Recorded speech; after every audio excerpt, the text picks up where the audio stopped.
Part 3, yay, hey, hey, of chapter, you know it better than me, it's chapter 8. So, 13th of August. Another quiet day, and to bed with the key on my wrist as before. Again I woke in the night and found Lucy sitting up in bed, still asleep, pointing to the window. I got up quietly and, pulling aside the blind, looked out. It was brilliant moonlight, and the soft effect of the light over the sea and sky, merged together in one great silent mystery, was beautiful beyond words. Between me and the moonlight flitted a great bat, coming and going in great whirling circles. Once or twice it came quite close, but was, I suppose, frightened at seeing me, and flitted away across the arbour towards the abbey. When I came back from the window, Lucy had lain down again, and was sleeping peacefully. She did not stir again all night. 14th of August. On the east cliff, reading and writing all day. Lucy seems to have become as much in love with the spot as I am, and it is hard to get her away from it when it is time to come home for lunch or tea or dinner. This afternoon she made a funny remark. We were coming home for dinner and had come to the top of the steps up from the west pier and stopped to look at the view, as we generally do. The setting sun, low down in the sky, was just dropping behind Kettleness. The red light was thrown over on the east cliff and the old abbey, and seemed to bathe everything in a beautiful rosy glow. We were silent for a while, and suddenly Lucy murmured as if to herself, "His red eyes again. They are just the same." It was such an odd expression, coming apropos of nothing, that it quite startled me.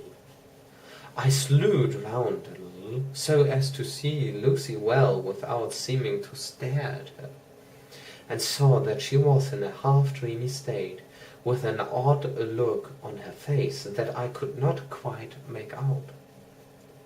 So I said nothing, but followed her eyes. She appeared to be looking over at our seat, whereon was a dark figure seated alone. I was a little startled myself, for it seemed for an instant as if the stranger had great eyes like burning flames, but a second look dispelled the illusion. The red sunlight was shining on the windows of St. Mary's Church behind our seat, and as the sun dipped there was just sufficient change in the refraction and reflection to make it appear as if the light moved. I called Lucy's attention to the peculiar effect, and she became herself with a start, but she looked sad at the same time. It may have been that she was thinking of that terrible night up there. We never referred to it, so I said nothing, and we went home to dinner. Lucy had a headache and went early to bed. I saw her asleep, and went out for a little stroll myself.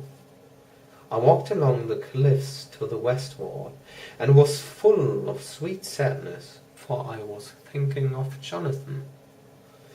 When coming home, it was then bright moonlight, so bright that, though the front of our part of the crescent was in shadow, everything could be well seen.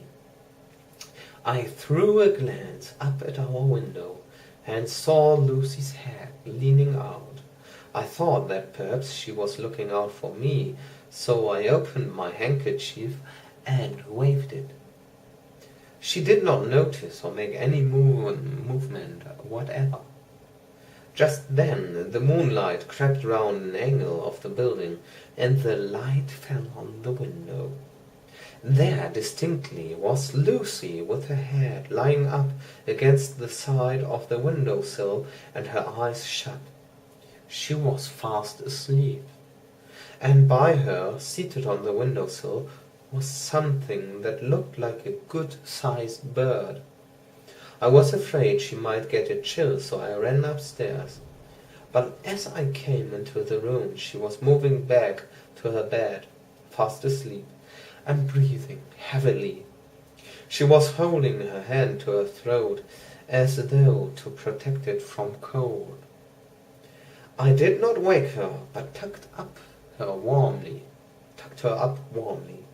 I have taken care that the door's locked and the windows securely fastened.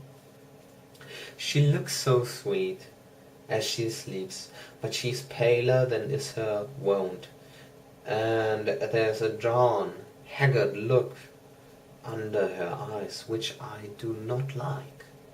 I fear she is fretting about something. I wish I could find out what it is. 15th of August. Rose later than usual. Lucy was languid and tired, and slept on after we had been called. We had a happy surprise at breakfast. Arthur's father is better and wants the marriage to come off soon. Lucy is full of quiet joy, and her mother is glad and sorry at once.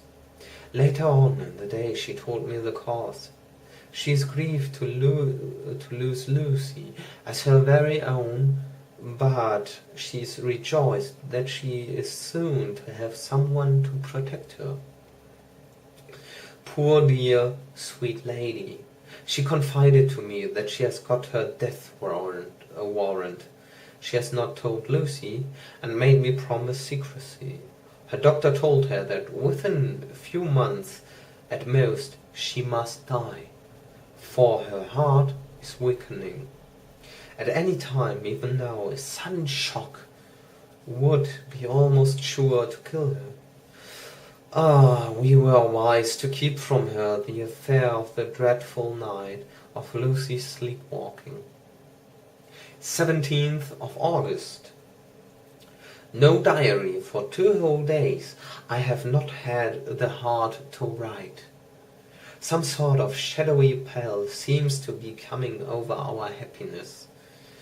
No news from Jonathan, and Lucy seems to be growing weaker, whilst her mother's hours are numbering to a close. I do not understand Lucy's fading away as she is doing.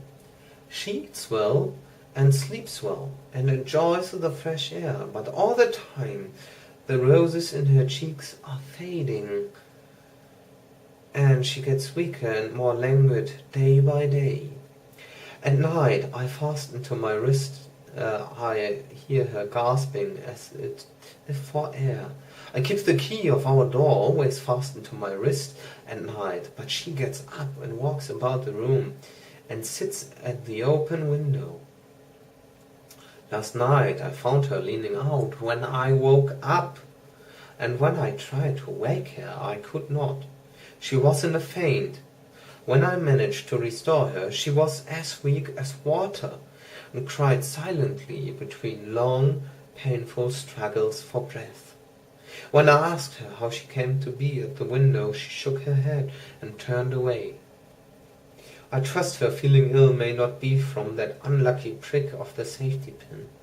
I looked at her throat just now as she lay asleep, and the tiny wounds seem not to have healed. They are still open, and, if anything, larger than before, and the edges of them are faintly white. They are like little white dots with red centers. Unless they heal within a day or two, I shall insist on the doctor seeing about them.